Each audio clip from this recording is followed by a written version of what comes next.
이른 아침에 이렇게 많이 나와주셔서 대단히 감사합니다. 금년 들어서 오늘 첫 회이기 때문에 새 인사부터 드리겠습니다. 금년에도 모두 건강하시고 매사 형통하기를 기원을 합니다. 그러면 관례에 따라서 제가 영어로 몇 말씀을 드리고 회의를 시작하도록 하겠습니다. Good morning, ladies and gentlemen. As I was saying, that I wish you very happy and prosperous New Year. At around this time of a year, the economy is on everyone's mind, and therefore the economic prospect for the rest of the year is one of the most popular topics for discussion. In that connection, obviously, the prospect for the global and the U.S. economy and financial markets become also a very popular topic. This morning we are very, very fortunate again to have Dr. Sinai, who has been with us a number of times before. Actually, he always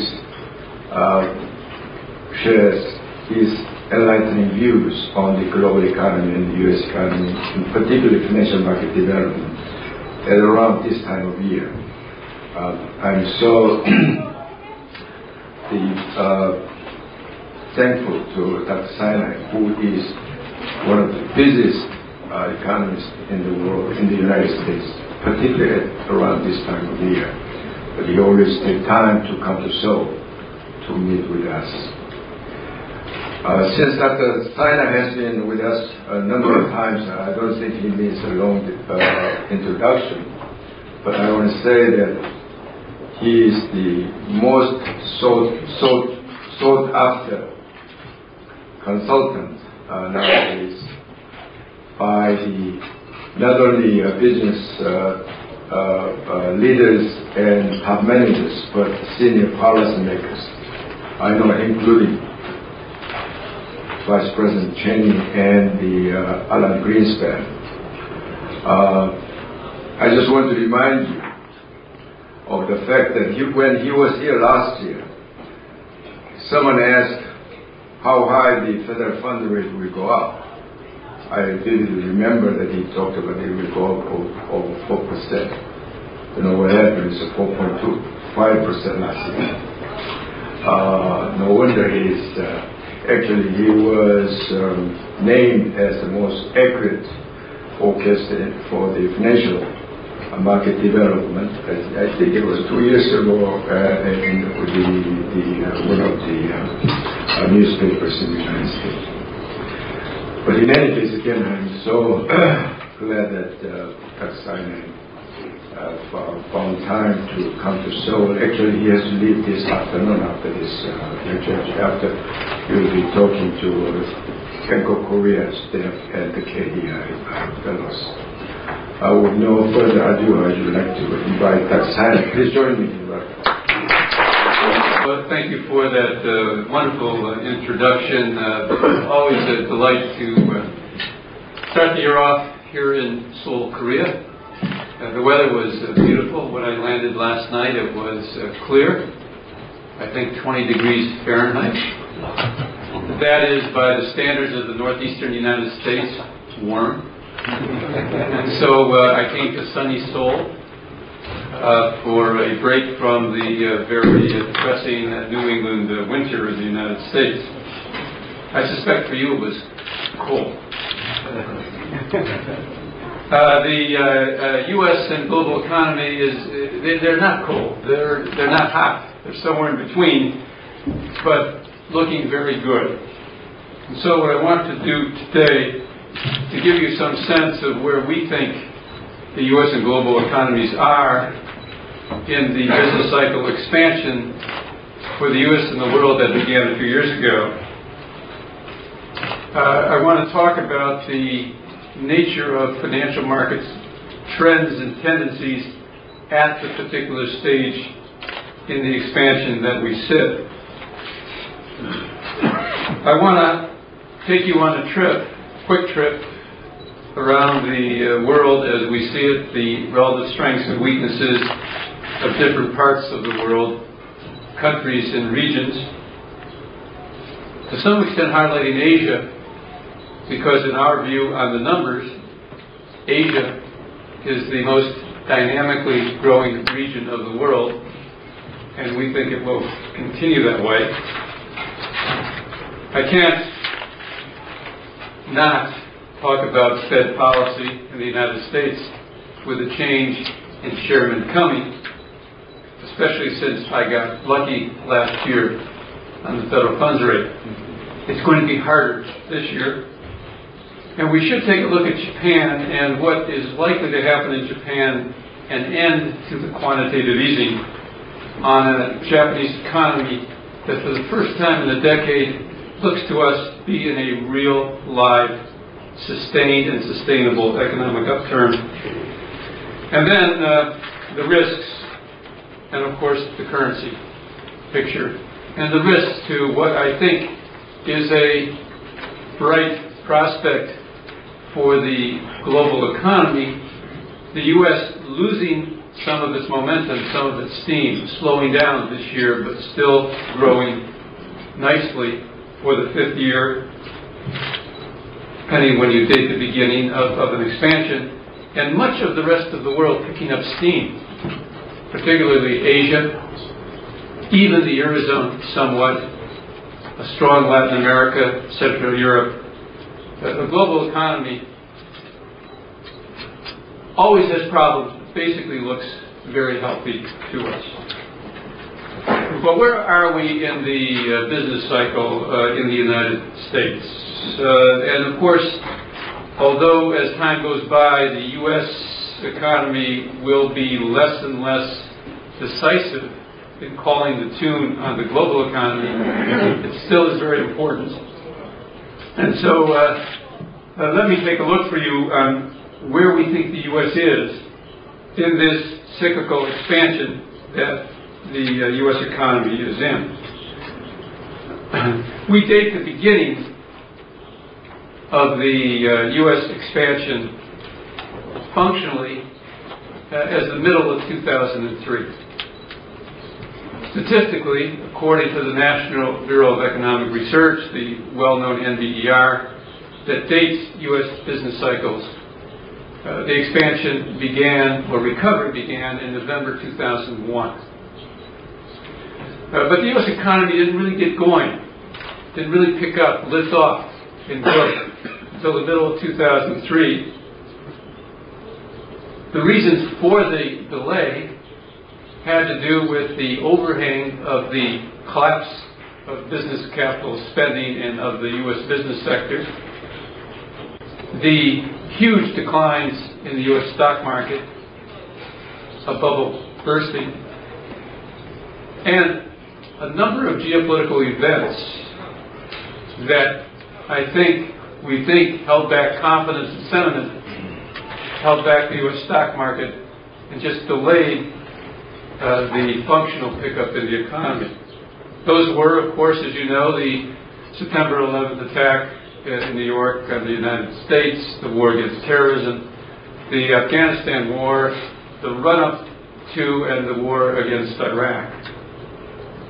What lifted the U.S. economy up and off, and in turn, through trade flows, gave tremendous upward impetus to the world economy, was one, the very low interest rate environment in the U.S., engineered by the U.S. Federal Reserve, which supported and prevented the U.S. economy from declining in a cumulative way, much as the Japanese economy did when its stock market bubble burst. It was a support, mainly through housing and consumption. That's what the low interest rates did, in our view. The liftoff came from the Bush administration tax cuts. The big one in May 2003, that was the actually third of 5 tax reduction programs from the Bush administration over the 2001 to 2004 period. That tax cut fiscal stimulus and increased federal government spending provided the push, the impetus that lifted the U.S. economy up. This is our research view, and that in turn helped revive the world economy, and functionally the U.S. and global upturn started about that time. This is very controversial. It was, I would say, old-fashioned Keynesian stimulus, a depressed U.S. economy, extremely low interest rates, a big decline in confidence, businesses unwilling to spend, consumers soft in the spending. This fiscal stimulus, yes, deficit financed fiscal stimulus through tax cuts and government spending, provided the classic push from the stimulus point of view that changed the path of the economy and started it higher.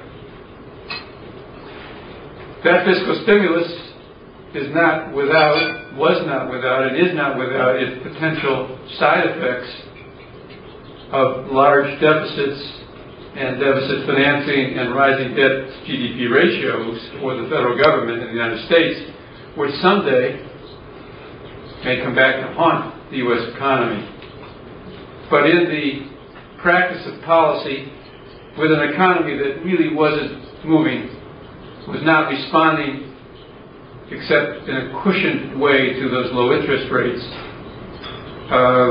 from a policy point of view, it was the only choice available, I think, to our government.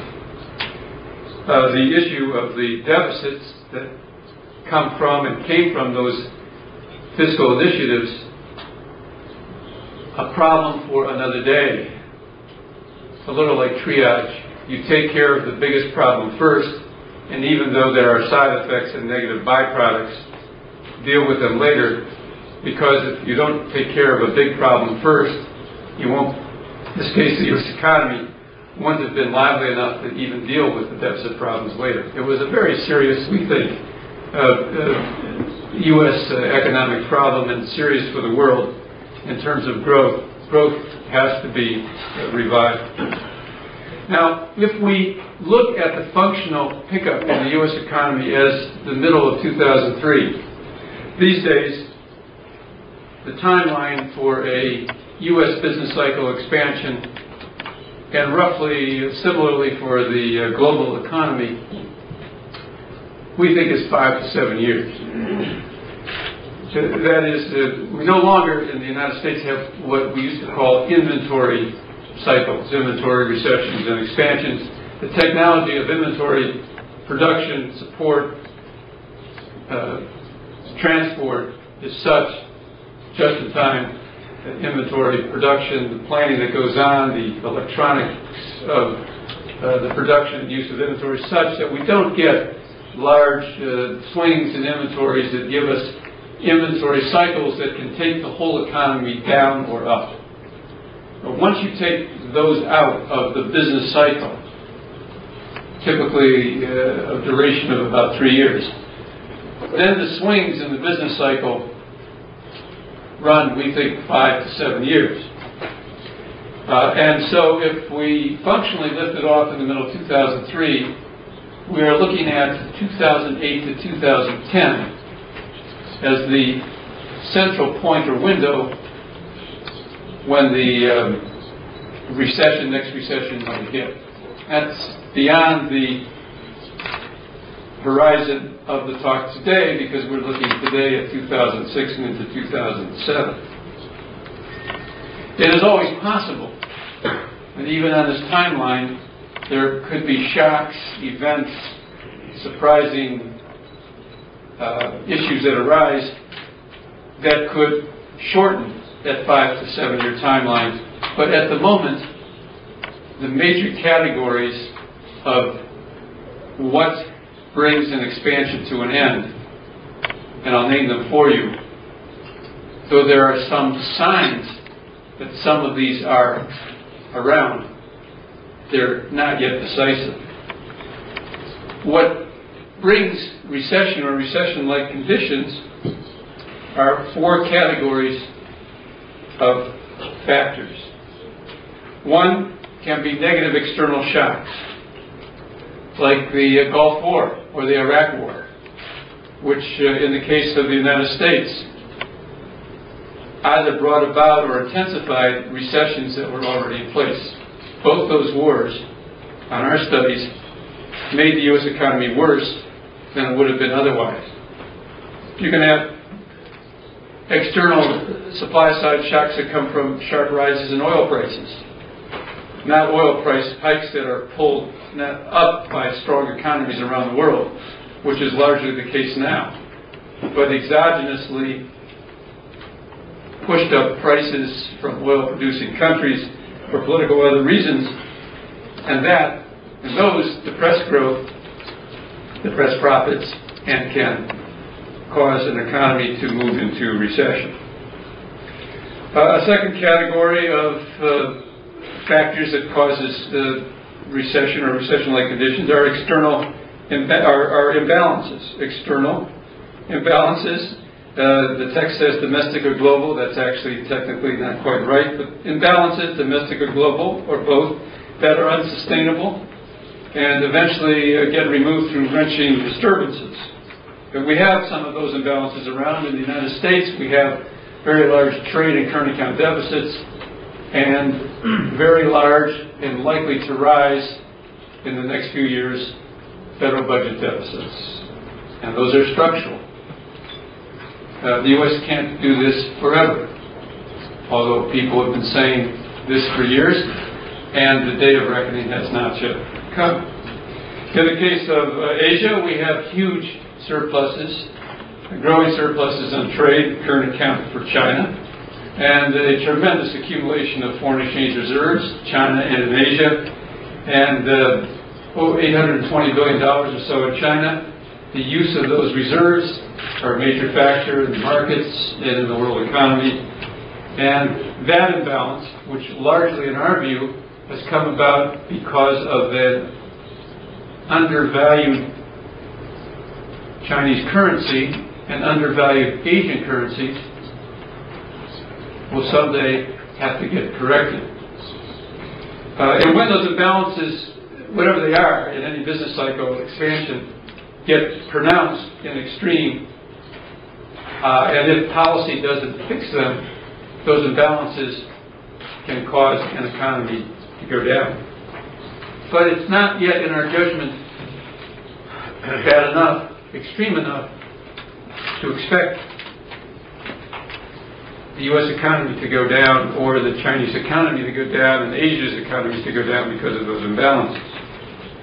A third category of factors are capacity constraints. That is, an economy runs up against full employment. The U.S. is fairly close to full employment, not at full employment, and when that happens, inflation picks up.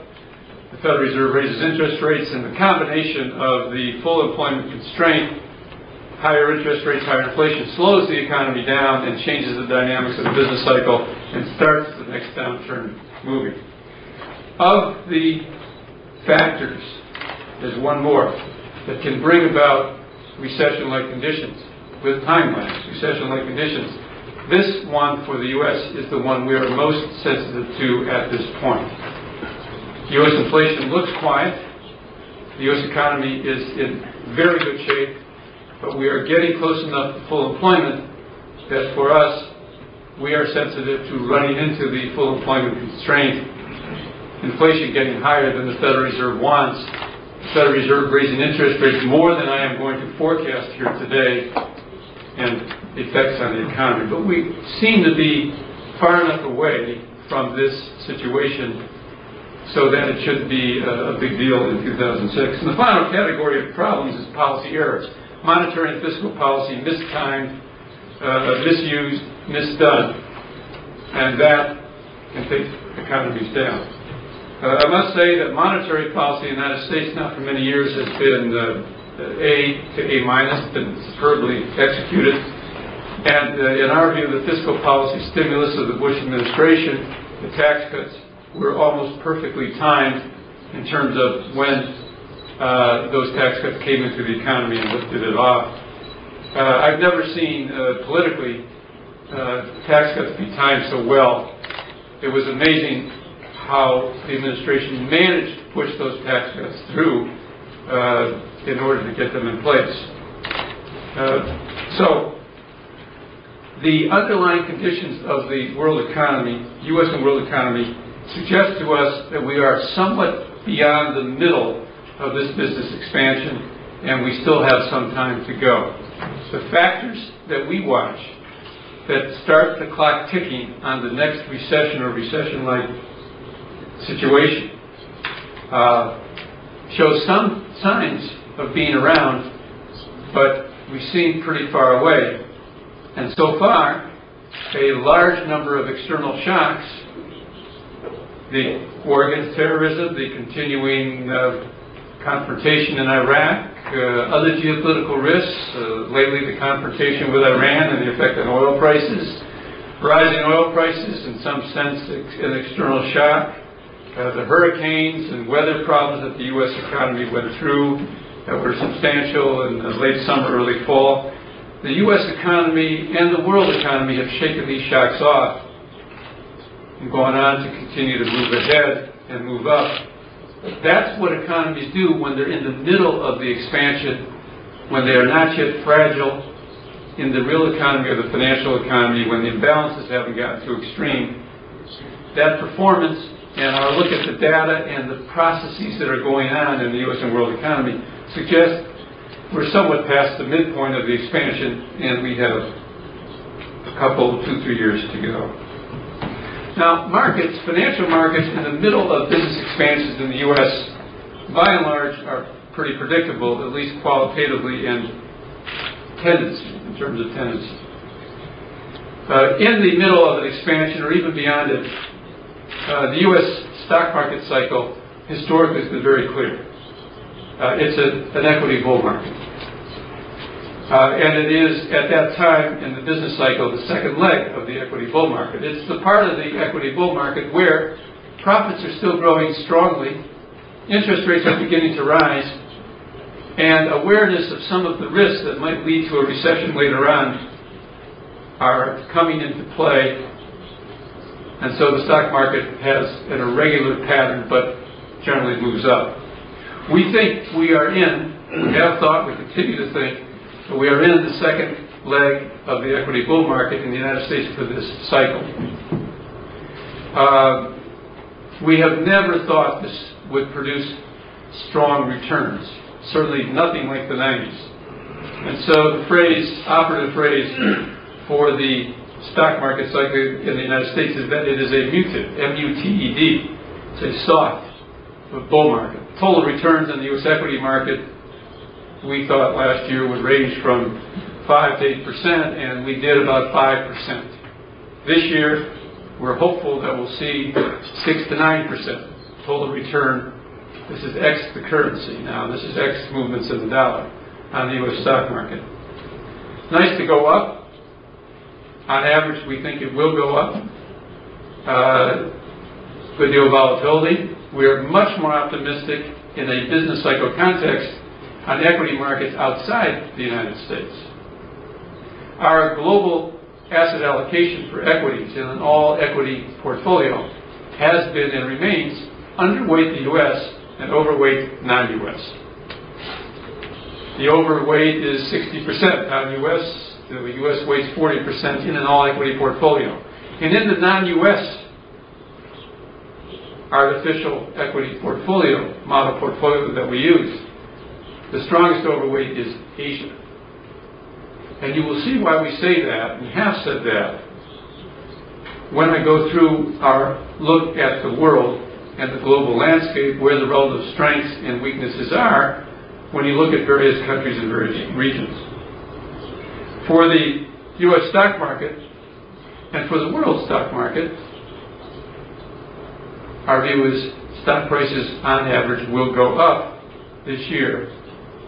And we still would argue 60% non-U.S., 40% U.S.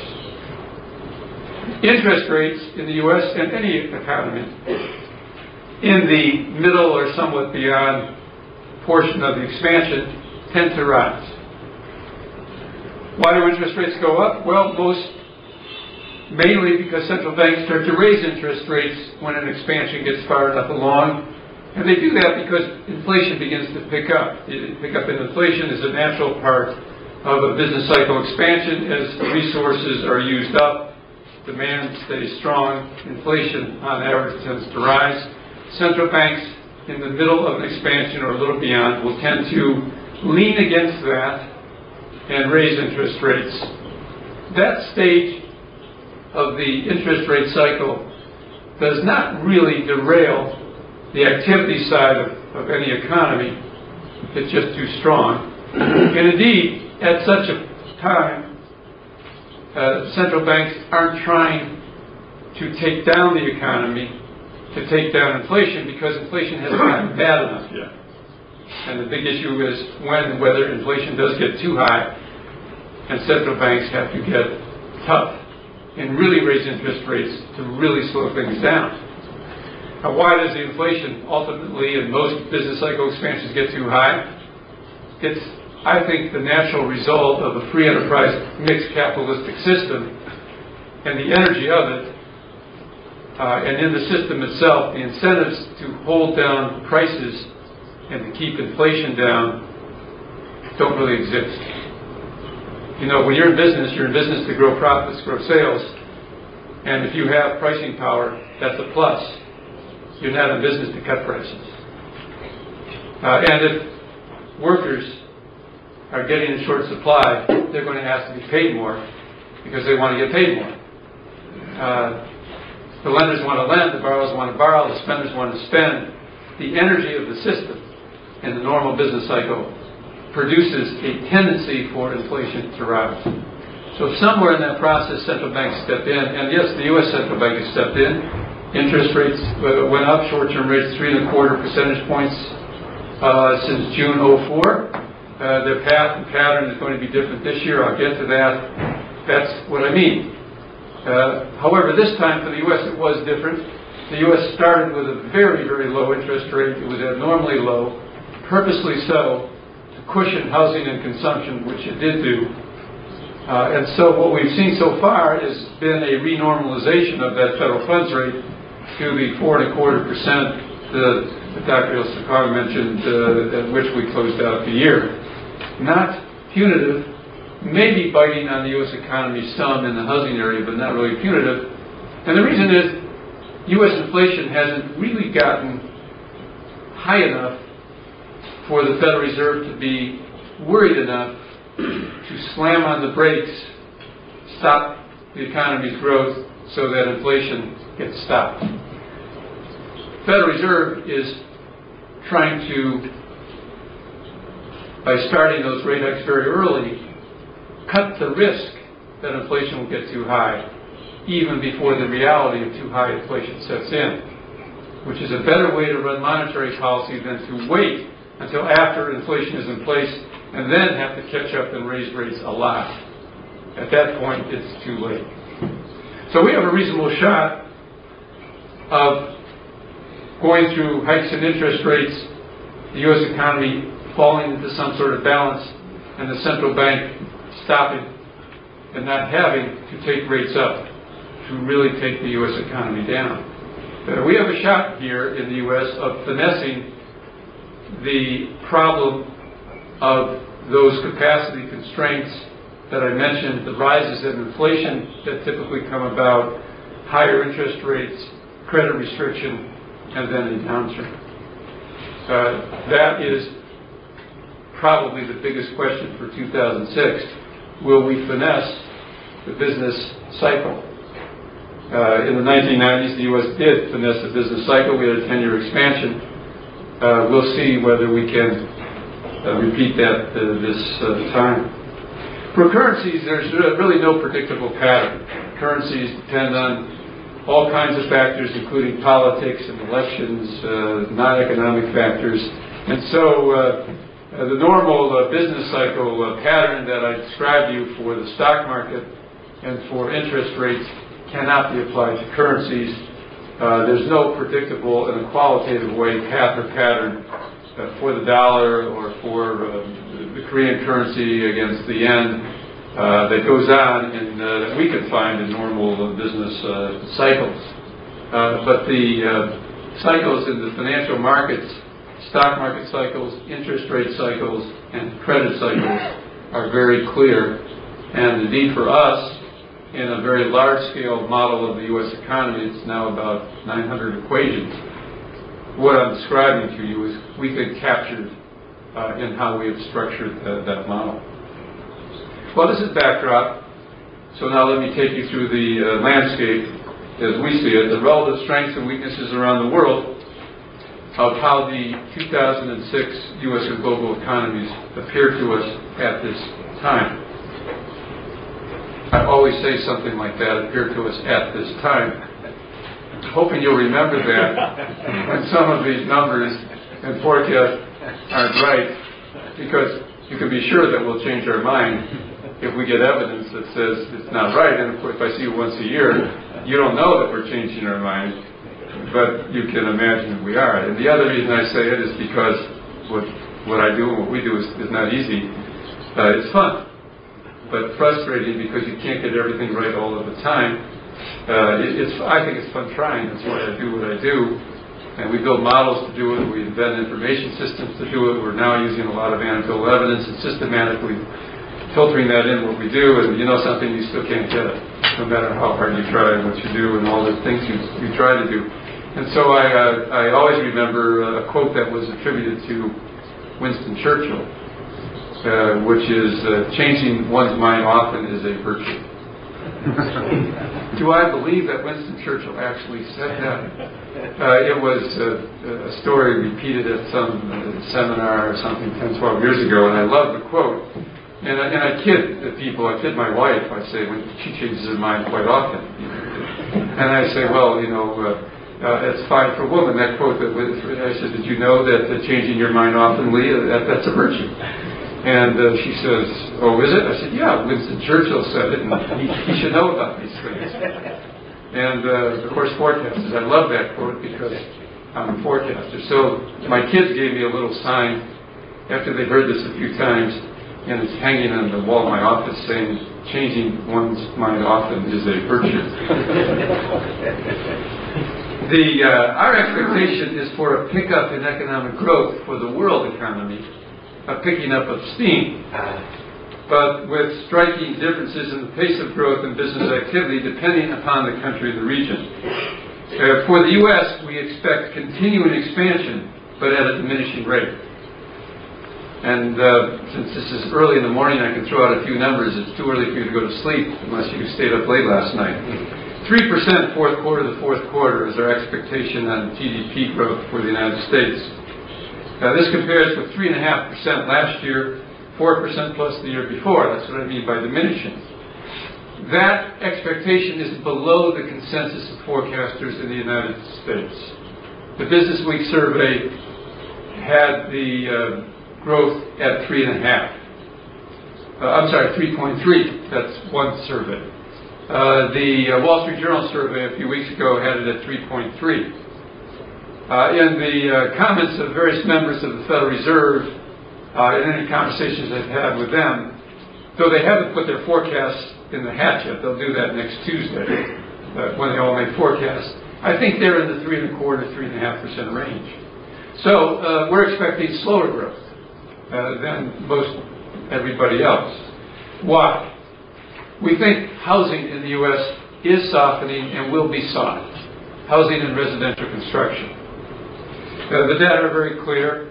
We've had a tremendous real estate boom, as you know. It's been so boomy, the word bubble has been raised numerous times about housing in terms of the prices of residential real estate. The anecdotal stories are quite bubble-like. I won't bore you with the cocktail party conversation of all kinds of people in terms of what their real estate has done, price increases. I have to say that a lot of the conversation, anecdotal comments about how rich Americans are getting on their real estate reminds me of what it sounded like in Japan about 1985 when I would go to Tokyo. Of course, the Nikkei was soaring. And a lot of Japanese were borrowing money on their gains in the stock market and buying real estate. Of course, the banks were funding that because the asset was a very good asset as collateral. And then they were borrowing money on their gains in real estate to buy stocks, and then borrowing money on their gains in stocks to buy real estate. And this was a very cheery Japan in 1985. King of the hill, so to speak, if you recall that time. And I would ask my friends, my Japanese friends, don't you worry that someday there may be a problem? And the answer was, the one that I remember most, the government has never let us down. The government has never let us down. Well, the government did let the Japanese down some 5 years later. And another anecdotal story, I remember talking to my friend Kakabawa, who you know, and he's been here, I'm sure, who when he was at the Ministry of Finance, head of the International Bureau, showed me a chart. There was a little upward wiggle in auto sales, and he said, he'll probably deny this, or he'll say he did remember. And he said to me, that's a bubble, and we're not going to let that happen. Even if we grow at 1.5% for a long time, we must remove the bubble. And that was a mentality in the Japanese government, understandable because of the excesses, but probably held in place too long. And part of the Japanese malaise for 10 years, the bubble mentality had to be ground out. In the U.S., you'll notice on monetary policy, we handled it differently. Learning from the Japanese experience, Chairman Greenspan and his colleagues felt and say that they couldn't stop the stock market bubble. They felt that there was a bubble because in disinflating a bubble, you could bring the economy down, which wasn't their job. And so they chose tactically to wait to see if it did burst, to deal with it after it burst. And it did burst, particularly on the technology side, and the Federal Reserve rather quickly took the funds rate to 1%, the lowest short-term rate since the 1930s. It very much, I thought, a 1930s-like situation on the business side of the economy. And even those rates didn't really revive the economy. They simply shored up housing. And those low rates not only shored up housing, but kept housing prices going up. And then the U.S. financial institutions very cleverly figured out and invented a lot of instruments. And of course the borrowers flocked to these instruments on ways to extract equity from this previously untapped source of equity, the equity in real estate, residential real estate, and invented all kinds of instruments that allowed lots of Americans, rich and poor, to make use of them to borrow on the equity in their real estate. And of course, as long as real estate prices went up as an asset, collateral, the lenders love it. And so they concentrated their lending around residential real estate, and the borrowers love it too.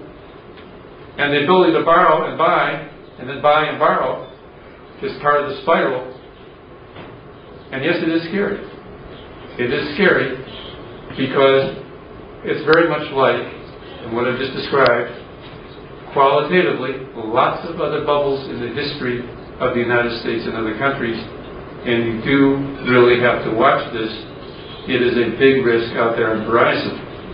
And it's one of the risks I list as something that could, in a surprising way, take down the U.S. economy and then indirectly hurt the world economy.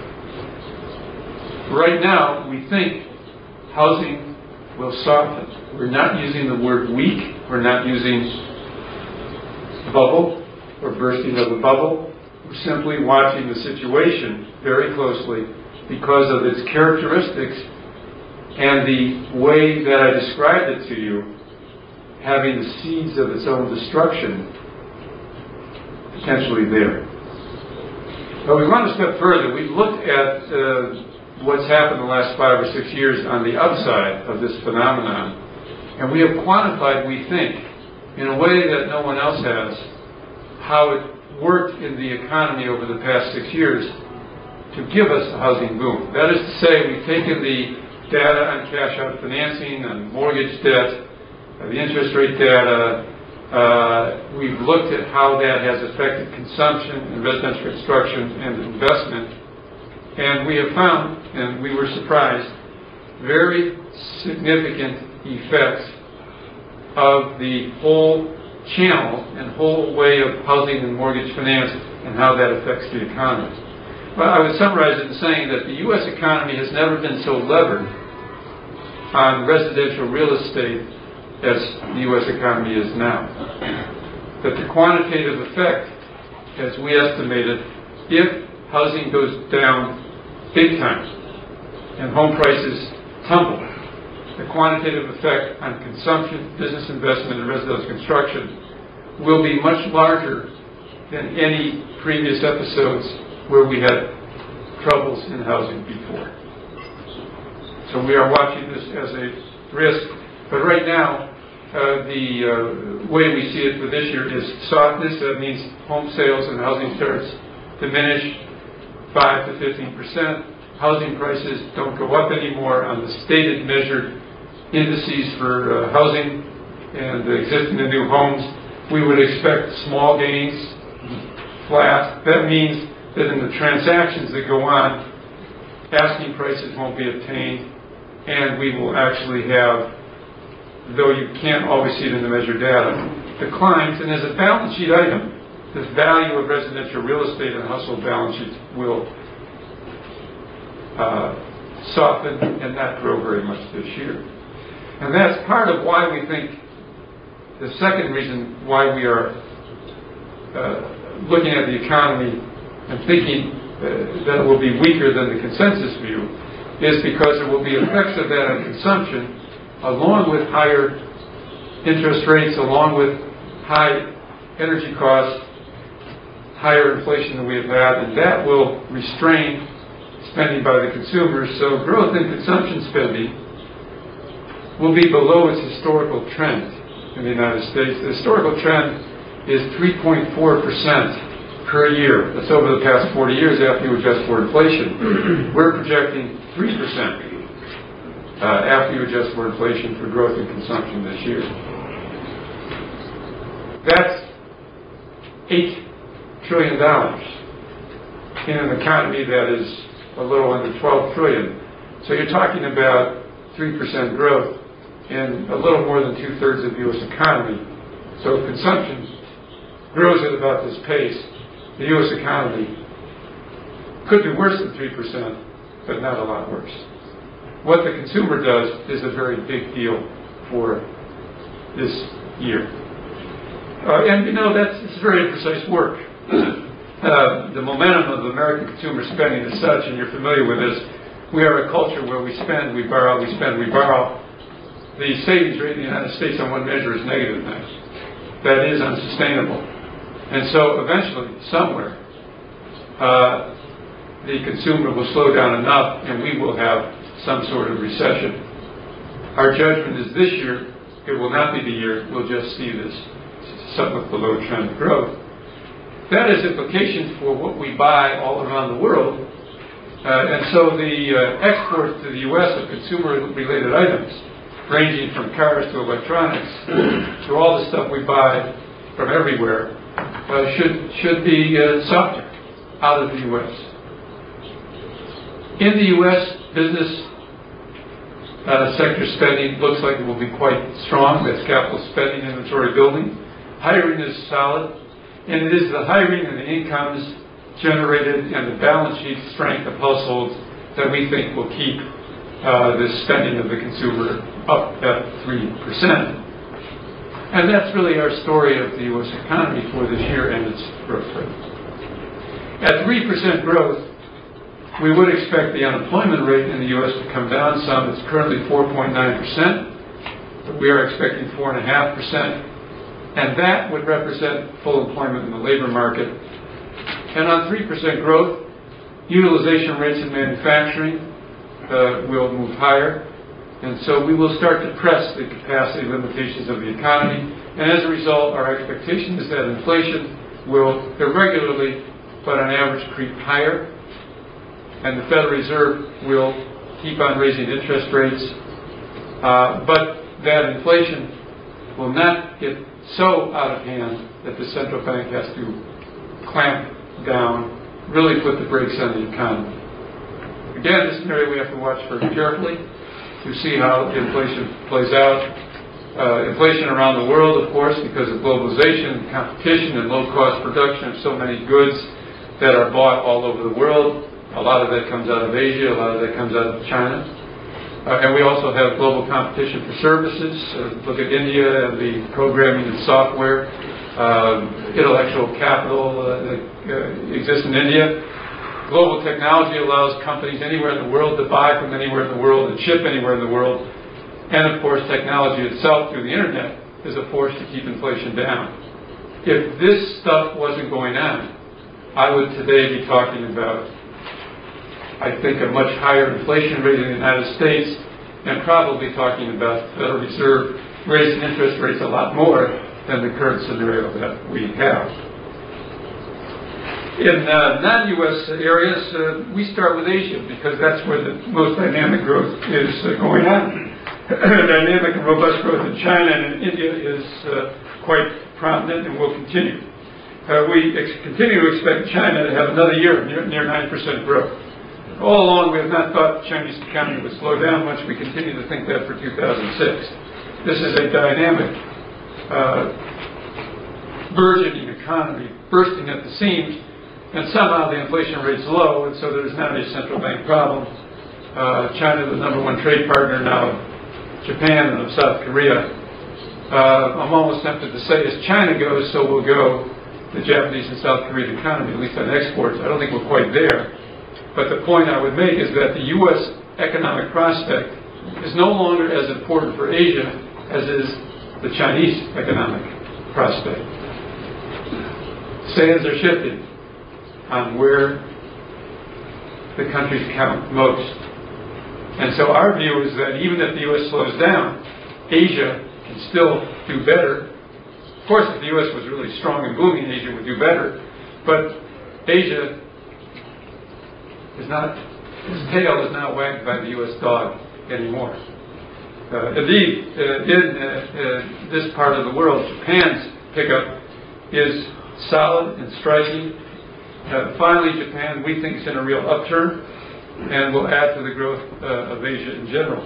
We're projecting this calendar year Japan to grow at 3% plus, and next year 3 1/3%. That's above the trend for Japan, and probably a little bit higher than most private forecasters think. What we observe in Japan is, of course, strong exports, part of the strong trade of Asia. Business capital spending has been solid, and now the consumer is finally beginning to let loose after years of holding back. Bonus payments were very strong. Corporate profits are strong. It looks like the real thing, sustained and sustainable. And deflation on one last measure will go away, and we expect to see the Japanese central bank end the quantitative easing policy this year. Emerging Asia, which includes China, India, Indonesia, Malaysia, the Philippines, and Thailand, we're expecting growth of about 8% in 2006. That's not far from what the growth rate probably was in 2005. And in 2007, a still strong 7%. That is why we single out Asia as the strongest growth area anywhere in the global economy. The developed Asian economies at South Korea, Taiwan, Singapore, and Thailand, collectively we expect for those countries about 5% growth. And South Korea is close to that 5% for 2006.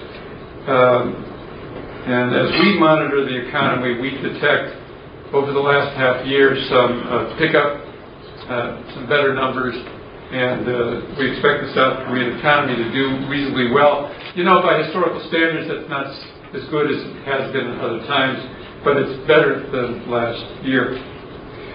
In the second on the growth ladder is Latin America, 4.5% to 5% growth this year. Again, another group of less developed countries leading the parade, or not leading it, but second highest on the parade of growth in a global economy where the developing countries are contributing more and more to the growth of the world economy. In Latin America, thanks to firm commodity prices, higher oil prices, improved trade flows, and some internal adjustments, not as solid a region as is Asia in the politics and in the innards of the economies. Pretty good growth on the order of 5%. In the Eurozone, we even think the Eurozone will pick up a little bit. That's the lagging area of the world. About 1.5% growth in 2005, and in 2006, about 2%. And that's because we see Germany, Italy, and France picking up some.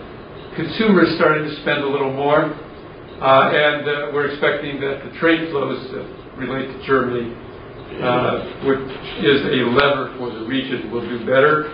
Northern and Southern Europe, better.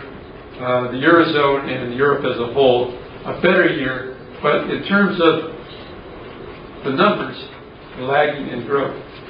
UK, 2 to 2.5%. Canada, very strong, benefiting from strength in the U.S., rising commodity prices, helping its exports, and benefiting very much from the Asian boom and strong domestic spending, about 3.5% growth for Canada. And even the Mideast, thanks to higher oil prices and the oil-producing countries, will do better. And Israel, for some strange reason, is picking up in its economy.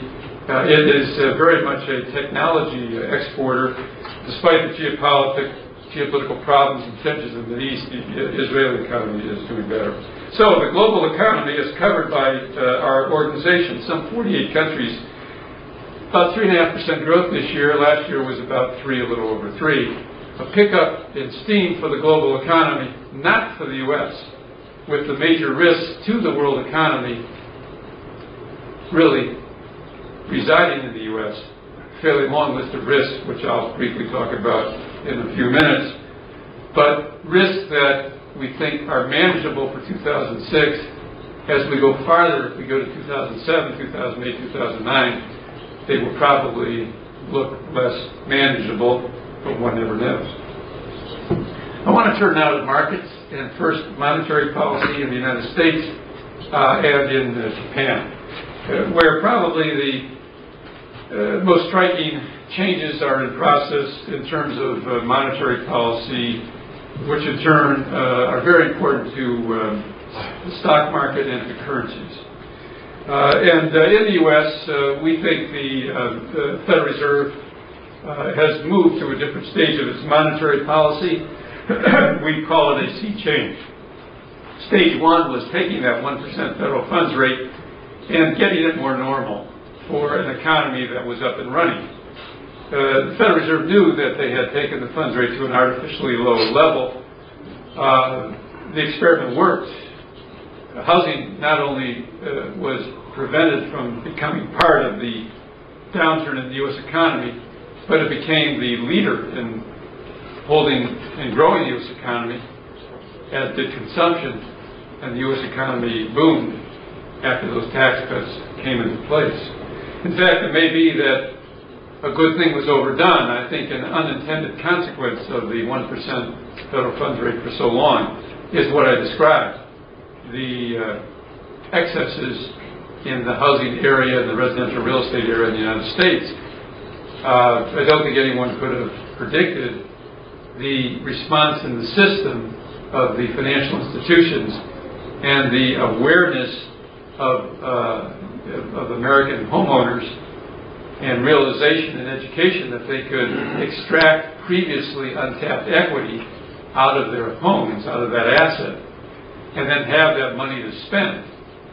You give consumers any way to get money to spend, and American consumers will spend it. It's just in our culture. And parts of Asia, India, China, the savings rates are very high, Japan very high. I've studied it and talked to scholars, and you know what? It's in the culture. In the United States, our spending is simply cultural. It's the way we are. The U.S. has the highest consumption standard of living anywhere in the world, and in a way, that's how I think Americans measure their standard of living. It's not putting away money for the future for their kids and their grandchildren. The philosophy is let them take care of themselves. So yes, it's not quite that brutal. we do take care of them through intergenerational transfers and leaving funds and assets to our kids and grandchildren, but it's kind of consumerism first. Betting against the American consumer, on average, is a mistake in any business or financial decision that you are making. From periodically, once in a while, placing bets, money bets on consumers going down will work, but on average, most of the time it doesn't work. Never underestimate the ability of our system to keep the consumer going. Well, the Federal Reserve now tells us, and they did tell us in their December 13th statement of their meeting, our interpretation of what I call the Da Vinci Code. You have to break that code. That's that statement they put out at the end of every meeting, carefully crafted by Chairman Greenspan, who I remember 3-4 years ago said to me when I was a little unclear, and I asked him a question about policy, read the statement. And I said, what did you say? He said, read the statement. I said, I didn't quite hear that. He said, read the statement. And so I think the last time I saw him, I told him I'd read the statement very carefully, but you know, it's a little bit like breaking the Da Vinci Code, and then I have to interpret something. Can't he be a little more clear? And he said, that statement is as clear as it could be. So, read the statement. What the statement basically said is that the Federal Reserve has recognized that they've done most of the work in restoring the federal funds rate to normal. And in setting short-term interest rates in relation to the central bank's goals. The U.S. Central Bank's goals, and there are twin goals. The goals of price stability and maximizing sustainable economic growth. The U.S. is the only central bank that has this dual set of goals. All other central banks care about inflation. They don't have explicitly the economy and low inflation on their list. They took away and in their comments don't want us to think about neutrality and removing policy accommodation anymore. They said very clearly the game now is to find the funds rate that balances the risk around price stability. Now, of those two goals, and I'm interpreting now, paraphrasing, now the two goals, price stability and maximizing sustainable growth, we're really okay on the economy, and we really want to make sure we keep price stability. Price stability is first among equals in those goals. Central bank theology, central bank religion, for all central banks, I attend all the Jackson Hole seminars, believe me, it's theology is price stability first, all good things will flow from that. And central banks around the world have done a great job over the last 10 or 15 years in getting inflation rates low, and indeed the world economy, the U.S. economy has benefited from that, and we'll see if they can keep that going. And so that is really the big deal now. And so they're looking ahead, and the normalization was a straight up, we start at 1%, we've got to get into the range at which the funds rate and the economy and inflation are kind of balanced. And so it was an easy, straight up, and I frankly think the forecast was relatively easy. I appreciate the reference. I mean, to forecast almost 3 point, that's a stretch for anybody to do that. I thought it was fairly easy because they just had to go straight up. But now they're in the region of the right funds rate, and they're going to, I think, grope for the funds rate and watch to see those risks around price stability or inflation if they think they're going to be in balance. And when they kind of see that, then they will declare that that's the right funds rate. At the moment, the operative phrase is, when you try to figure out where the funds rate will go, is, we'll know the right funds rate when we see it. We'll see it, or it will be the right rate when we have balance on the economy and balance around the forces of inflation. And right now, the balances are unequal. There's more upside risk on inflation or price stability than there is downside risk, and we'll have to see that balance.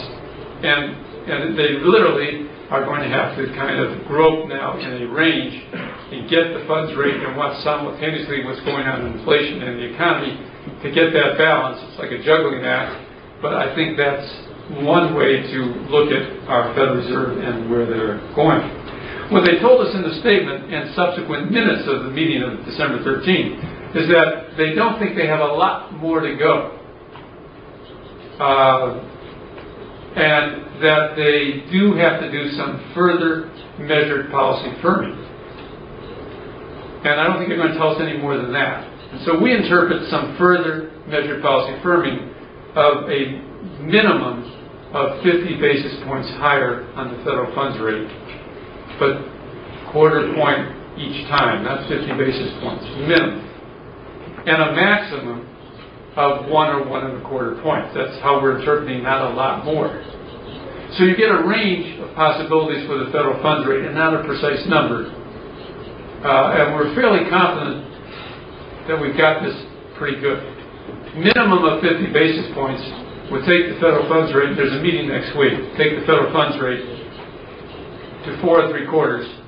A maximum of 1.25 would take us to 5.5. 1 if that were the maximum, 5.25. And that, we think, is where the federal funds rate will land and where we assess that we'll get relative balance on both price stability and on the economy. What is not at all easy to figure out is the pace. This no longer will be an automatic quarter point per meeting until the right funds rate is found. January 31 is fairly easy. They'll do a quarter because everybody would agree at least one. Some further means at least one. Our view is some further policy firming means at least 2. And that's a judgment based also on their sensitivity and what they are saying about how they're reading inflation and our own view of the inflation process. March is the first meeting of the new chairman, and we're not so sure they go that second quarter of the minimum 50 basis points, but that is our probabilistic assessment, maybe 7 chances in 10. We think there's a lot of inflation data before then. We'll have to see how the data go. And we think they're going to pause. They'll skip May. They have a meeting in May. They might skip raising rates at the end of June. But a little better than 50-50 odds. We've got them going to 5% end of June. And then in the second half of the year, one more dose to 5.25. And then we have them stopping. Long-term rates, 10-year U.S. Treasury yield on this path, given where we are in inflation and our view on the economy, should go up, but a lot less than short-term rates go up. And so the yield curve, which is now flat, our view is will fully invert first 2 tens, where it's now essentially flat. We don't think that's a sign of a coming recession. We think it's just the way the Federal Reserve is running policy and the way inflation is behaving in this particular episode. Our numbers say it's a sign of slowing growth, but not a sign of recession. That's our view on U.S. interest rates. This year, the sea change in policy is the Federal Reserve going to a more stretched out pattern as they get to the right rate. The experiment is to balance the economy's growth rate and inflation, never successfully done before in the history of U.S. monetary policy. And of course, lots of things are going on. Oil prices moving around, the economy moving around, the world economy. You know, the odds of them getting it exactly right probably are pretty low. And we'll just have to see what happens. By the way, on oil prices and inflation, our path for interest rates in the U.S. is higher than the consensus view and the futures market view, and that is tied to the view we have on inflation, which is global. This is a classic inflationary process in our view, which on average over time for the U.S. and world economy produces higher inflation. And eventually central banks, we think, have to step in and stop and slow that down. And we think what we see at commodity prices is classic. It's demand pull. We see it in commodity prices around the world, which are firm, which are very good for commodity exporting countries. We have the view on gold, which is that gold prices will continue to go up. That is demand. That is part of the commodity price rises on a strong and solid, as I've described it to you, world economy. Gold is also being bought because it's a hedge against the dollar. I'm not sure that the dollar prospect, when one looks out 2 or 3 years, in fact, our view is the dollar prospect is not attractive. It's negative 2 or 3 years out. And if we have that view, then the question is, where do you go with money? And gold is in one place. I think what's very decisive in our view on that particular commodity, because it is an asset class, precious metals, which I never dreamed in my professional career I would ever say anything like this about gold. I always regarded people who talk about gold and gold prices as kind of nutty. But you know, now I'm a member of the global world, and you think about you're not a citizen of any country when you're in a global-centric situation, thinking about where you maximize returns. And so these are issues that really do matter. If you inflation adjust gold, and if you do this for crude oil, it's the same result. To the last peak, which was 1981, the price of gold in today's dollars would be $1,700 an ounce. It's $559 this morning, U.S. time, or this afternoon, U.S. time. It's cheap. It's cheap. 600 compared to 1,700, it's hardly moved. And so what happened to me was, in one sleepy moment 3.5 years ago, and it was in the early morning, I said, I think gold's going to $500 3.5 years ago, because this is a classic inflationary process, and that's what happens. Everything goes up. And one day, not too long ago, I woke up and it was at $500. So when we get one of those instances where we get one of these things right, then you have to make another forecast. And so the forecast for gold made coming into this year was $600 by the middle of the year. We did the calculation on the inflation adjustment just to kind of price it against history. Going to 600 from 500 is only 20%. That's nothing in the world of commodity prices. Nothing in the world of commodity prices. Frankly, going from 560 to 1,000, though 1,000 sounds awfully high, if the inflation is just the number 1,700, that's nothing too. But we're not making that forecast. We only did it for 6 months to June. Oil, if you inflation adjust for oil in the same way, crude oil $90 to $100. And what tends to happen to prices in anything in economic time series is you surpass previous peaks. So on oil, our working assumption is $65 plus or minus 5. We can only make an assumption, but our notion is it's likely to go higher, not lower. And if wrong, it's probably that assumption will go to 70 plus or minus 5. The global demand for oil and energy, if you think about the economic forecast for the world I gave you, it's quite massive. It's not just China and India, it's really all over the world. And the supply of oil, though it's beginning to perk up, lags the demand for a long time. We have a 3 to 5 year lag time. And so geopolitical issues, the Iran situation, which has pumped up oil probably $5 a barrel in the last week, on average we think oil and energy prices are going to move higher. That has negative implications for oil producing countries and positive implications for oil supplying countries. On Japanese monetary policy, where the second sea change in monetary policy will occur, we are quite sure that the quantitative easing will end probably very, very soon. Our expectation is that last item of deflation that is holding back the Bank of Japan will very soon, perhaps the next month or two, turn positive enough so they will, in advance, tell us that they're going to end quantitative easing. 2 stages. They'll withdraw reserves from the financial system, those huge reserves they have put in, and then later on they will start to raise rates, tiny bit at a time. And so the key lending rate of Japan could well be close to 0.5% by the end of this year against the 0 that now exists. We are not expecting the 10-year long-duration JGBs to go way up, though, because remember, Japan, starting from a normally low interest rate position, just like the U.S. did, there's still a lot of excess capacity in Japan to absorb, and inflation at a half or 0.7% year over year will still be very low. And of course, we're very positive on the equity markets of the Asian countries, including the Nikkei, including the South Korean market, of the stock markets of those countries. The Japanese central bank has told us already, I don't mean privately, I mean publicly, that they will be transparent and they will really try to follow the U.S. example in transparency. That means the Governor Q and his colleagues will telegraph in advance what they're planning to do. So for those of you in the markets, don't wait until you see them do that. They will be giving verbal signs of their path and pattern in advance and letting that out because of the desire for transparency, which is a central bank theme around the world. Well, let me close with the dollar and the view we have of the dollar. At this point, it is negative to neutral. One of the fundamentals which so supported the dollar last year was interest rate differentials. The U.S. Central Bank was raising short-term rates straight up.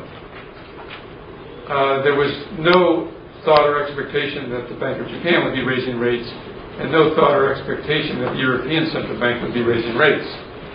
Relative growth rates around the middle of last year, the U.S. was growing very strongly. Japan's growth was still in doubt. And, of course, the Eurozone, whose growth is still in doubt, was in doubt then. On those two fundamentals, particularly the interest rate differential fundamental, where U.S. interest rates were so much higher, existing and expectationally, the dollar got its support. We were tactically bullish in the dollar for 5 months last year on the interest rate differential fundamental. Well aware that when you look out a few years, fundamentals around the dollar, because of the current account federal budget deficits, really look quite chancy. Well, once the Federal Reserve made this sea change in policy that I've described, and notice the difference. Straight up on rates, don't know where they stop. Quarter point, one-way street. Notice how I've described it this time. Not a lot more to go. That's the words. And the path may be flatter. Notice how I've described the Bank of Japan. They're going to start raising rates this year. The European Central Bank has already raised rates a quarter point. As we watch the European Central Bank, we think they'll raise rates another time in March and maybe one or two more times this year because inflation, including energy, in the view of the European Central Bank, is an issue. Their view of the energy price increases is that it's endogenous demand pull and not an exogenous supply side shock, and therefore they will try to keep inflation, as they look at it, at 2% or less. And that means they'll probably raise interest rates, and they may sacrifice some growth to do that. And so the interest rate differential dynamics that support the dollar aren't really there now as they were then. U.S. growth, we think, slowing down. Japanese growth picking up. Eurozone growth picking up some. That is marginally dollar negative. And then when we look out farther at the out-year deficits, current account and budget deficits, it's very hard to objectively, you can't think positively about the dollar as long as the U.S. has not found a way to fix those problems. And I have to report, and I'm sorry to say this, on the out-year budget deficit, I see no signs that we as a nation are coming to grips with that. And it isn't really the government spending the tax cuts that are busting our budget in the out years. It is the aging population. I'm sure this is familiar to you out here in Asia. Certainly will be to people in Japan. It's the aging population having to be supported by Medicaid and Medicare. Those are uncontrollables or mandatory outlays by our government. Scholars who look at this and look at budget deficits in the out years see nothing other than extraordinarily high deficits with this as the major source. Second source, runaway federal government spending in the U.S. We have a Republican president who has never vetoed a spending bill. And then the tax cuts are third on the list. But you know, for the tax cuts, and this is true for any country, you get something back. Because if tax cuts stimulate growth, you get some tax receipts back, you get some capital gains tax receipts back. They don't fully pay for themselves, but they do pay for some of themselves. But how do we pay for the aging population, more beneficiaries, very expensive healthcare inflation that rises at triple the rate of ordinary inflation? It will bust the budget at some point. This is not just a U.S. problem, it's a problem in other parts of the world. But at this moment, I can't say to you that in the political process or a societal process in the U.S., we're beginning to tackle this problem. As a result, our view of the out-year budget deficits in the United States is very bleak. The current account deficits still look like they're going to keep rising. And so the vulnerability of the dollar, now that the interest rate differential positive has been withdrawn, once again becomes quite significant. And the risk that the dollar could slide on both short run and long run fundamentals, 5 or 10% at any time, once again is on the horizon. The risk of that for the U.S. stock market is on the radar screen. And the risk of that for long-term U.S. interest rates is on the radar screen. And this whole imbalanced situation in the out years, along with the cofactor of less support from the near-term fundamentals, makes us sensitive to this risk as one of the things that can go wrong with the story I told you about the prospect for this year. The second one is inflation gets too high and the Federal Reserve has to tighten more than I've described. And the third is housing and the consumer, which probably comes from the Federal Reserve raising rates more than I've described, and then housing being very fragile. With these risks, though the prospect for the U.S. is very good, I think you can see why in the asset allocations, particularly on the side of equities, we are more non-U.S. than U.S.